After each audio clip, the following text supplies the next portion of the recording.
In the name of the Father, and of the Son, and of the Holy Spirit.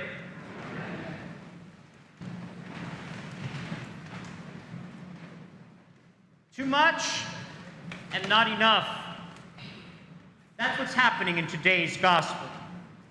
Too much, as Jesus observes the wealthy, the scribes with their robes, too much, too long, ostentatious, proud and pretentious, as they assume the office of lawyer and advocate, not simply acting as the notary publics, but also acting as arbiters in disputes. They like to be greeted with special greetings, too much, and have nice seats in church, which, by the way, the nice seats in church will surprise Lutherans who think the best seats are in the back, or, wait a minute, Bronx Lutherans who like the edge on the side aisle. Guilty. But the seats that were able to have people see them, these people also had their issues because they also like to have special seats at banquets. But as they did, they devoured widows' houses. Too much, Jesus says. Too much and not enough. Not enough regard for widows who in Jesus' day had no pension, no Social Security, no Medicare, no Medicaid, who relied simply on the meager resources they may have had or the charity of their children or strangers. Not enough, Jesus concludes. Too much and not enough. Beware of them, Jesus says, for they are not following the kingdom. But before we take the next part of the gospel as an excuse to praise widows, as a chance to say, isn't it great that that widow gave all that she had? Oh, what a great example for us. Oh, yes, I get it now. Give everything you got, and God will be happy with you. Let me offer this prophetic word. Too much. Jesus sits opposite the treasury, opposite a religious system that would allow a widow who has no income, no stability, and no opportunity for economic and financial advancement to place her only 2 copper coins in the offering container. Now, those containers, by the way, 13 of them in all, were designed like trumpets. Cantor Baylor plays the trumpets on the organ. That's the loud stuff. And when the coins went in, they would make loud noise so that everybody would hear when somebody was making an offering. When the widow came with her 2 copper coins, however, they fell into that metal container like felt, hardly making a sound. And yet we'll say, see, that's the way we should be giving. Give like the widow. And I'll get to that, but hold a minute. The religious society of that day was content to allow a widow who had nothing to give everything she had to an institution that was devouring her house, taking her wealth, stealing her stability, robbing her of security. You want to talk about religious and spiritual manipulation? These scribes, I'll tell you, Jesus said, they're up to no good. For to allow them to watch as rich people with lots put some money in there to make sounds, and as a poor lady comes with nothing and places all that she has inside, and nobody stops her, nobody helps her, nobody gives money to her, nobody upholds her, Jesus says that's too much.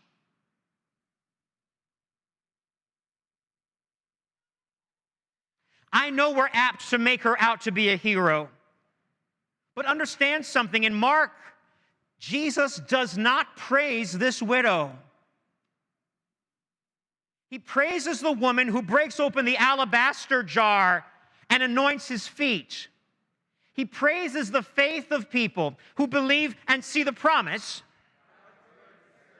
He touches those who are sick and ill and praises them when they have faith. He says nothing of the sort about this woman. Nothing.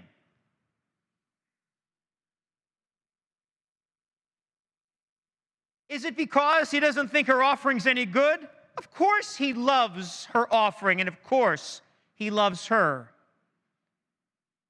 But Jesus is saying something very prophetically clear. This is too much. A system that allows poor people to get poorer as rich people get richer. That's too much. And there was a need for reformation. Because it wasn't only too much, it was not enough. You see, she gave all that she had, her 2 copper coins. And guess what? That was not enough to merit God's love and grace for her. That is why Jesus took his seat opposite the treasury, because Jesus is opposed to this kind of thinking that either one can justify oneself, or thinking that allows the poor to get poorer as the rich get richer. Jesus takes his seat opposite that religious institution. And let me show you what his seat looks like. His seat looks like this. He said, that institution needs to die. That form of government, that religiosity, that pompous piety of pitifulness, that needs to end. Too much pretension and ostentatious behavior, not enough care for the poor, too much for widows to give all they have with nothing left, and yet not enough to earn salvation. The whole thing needs to be undone. And that is why Jesus, taking his seat opposite the temple treasury, would show prophetically that he had come into the world to suffer and die on a cross and rise from the dead, to rework all of society, to make a brand new heaven and a brand new earth. Because that institution wasn't working anymore.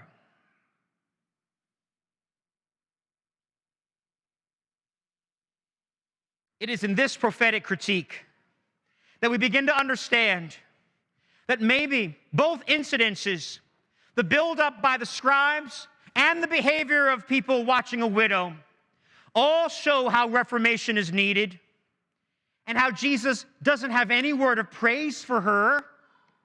Not one word.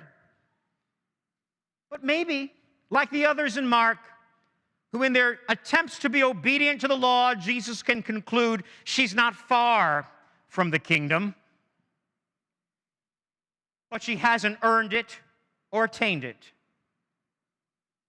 But there is only one who gives the perfect offering. Only one whose blood is enough. Only one whose sacrifice could effect a reformation for all God's children everywhere.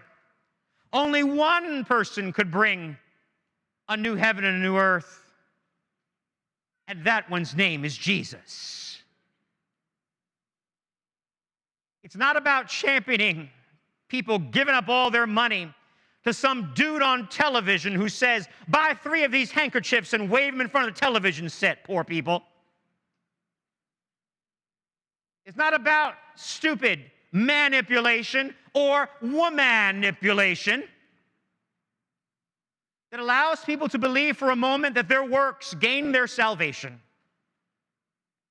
It is that Jesus remembers the words spoken through the prophet Elijah in today's first reading, where a widow in Zarephath is gathering sticks. And why is she gathering sticks? So she can make a fire. And why is she making a fire? Because she has just enough oil and just enough flour to make one loaf of hard bread for she and she's son. And after they eat it, they'll die. And the prophet Elijah comes and says, you make me something to eat and watch. If you believe and see the promise, the flour will not be spent, and the jar of oil will not run out. And you and your son and I and all God's children shall have bread to eat. That's a different picture than we get in today's gospel. Jesus is standing for that kind of justice, standing for that kind of righteousness, standing for that kind of provision.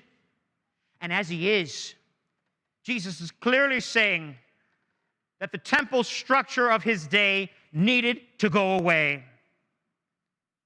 That when people disregard the poor and they celebrate themselves, that system needs to go. And when poor people are brainwashed to believe that they can buy their way to heaven, buy an indulgence, or buy a rosary, or buy a prayer, or buy a handkerchief, or buy some holy water, or buy some oil, or buy something else from somebody else to get their way into heaven, then that system needs to be changed, Jesus says. And that's what he brings. That kind of change. That kind of new life. For the Lord looks after the fatherless and the widow, as the psalm reminds us. For our great high priest looks after all God's children. He died on the cross and rose from the dead so that everybody can have some bread. Everybody can come to the font of new life. Everybody can be connected to the death and resurrection of Jesus by his grace through those waters. Everybody can hear the word of hope and life. And those who are prepared may receive the gift of his body and his blood for forgiveness and life and salvation. For here the bread never gives out. Hallelujah. And here the oil of gladness is never spent. For here our divine Redeemer shows us that, like Jesus, we are called to take our seat opposite any treasury of injustice. We are called to take our stand against any abuse of widows, of poor people, and those who are marginalized. We are called to take our stand opposed to any government system that allows the rich to get richer at the expense of poor people. Election day has come and gone, and I'm not going to ask how you voted. I hope you did. But do we vote for our own self-interest? What's going to help me and my taxes? What's going to help me for what I want? Or do we vote for a person who's going to help everybody do better, even at my own expense? You see, Jesus' dying and rising from the dead initiates a brand new way of life for everybody, where nobody gets left out. Everybody gets a chance to do better. That's his desire. That's what he wants for this widow. Now, her piety and spirituality is a good thing. And yes, oh, that people would find that kind of generosity today to give what they have for the sake of others.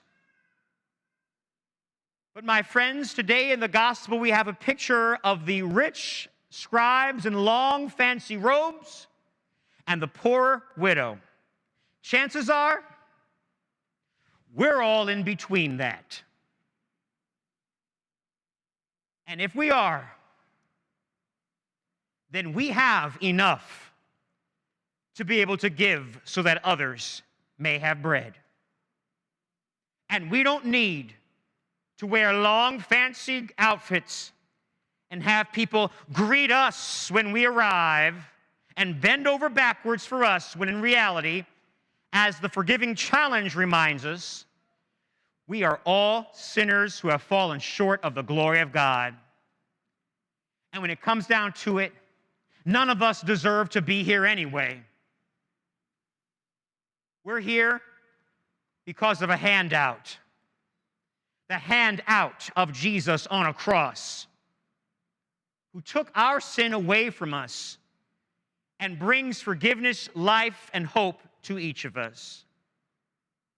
As he does, my friends, a real church, a real praying community of service is one that will always be opposed to systems of injustice, against the poor, against different genders, against different educational backgrounds, against people of different colors or languages or other backgrounds and differences. We are opposed to systems that solidify that selfishness.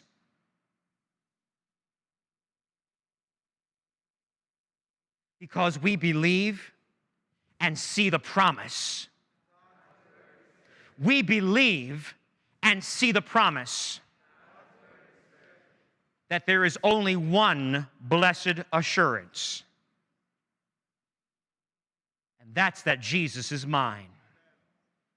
Oh, what a foretaste of glory divine, heir of salvation, purchase of blood, washed in his water, covered in his blood. This is my story. This is my song, praising my Jesus all the day long. Too much self-praise, scribes. Too little work for the poor and needy. Too much, poor widow, to put yourself in that position, and a society that allows it and condones it. And not enough, widow or scribe, to earn your salvation. For in Jesus, too much and not enough yields to more than enough in Jesus. For he anoints my head with oil, and my cup runneth over.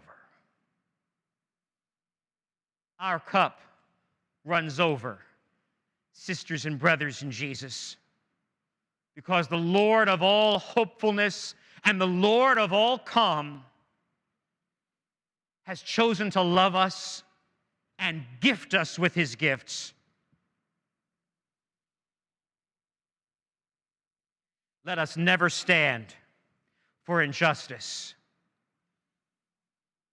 Let us never be accused of looking idly by as people lose all they have. Let us never be content to have people give us the fancy seats and the fancy greetings and the good morning.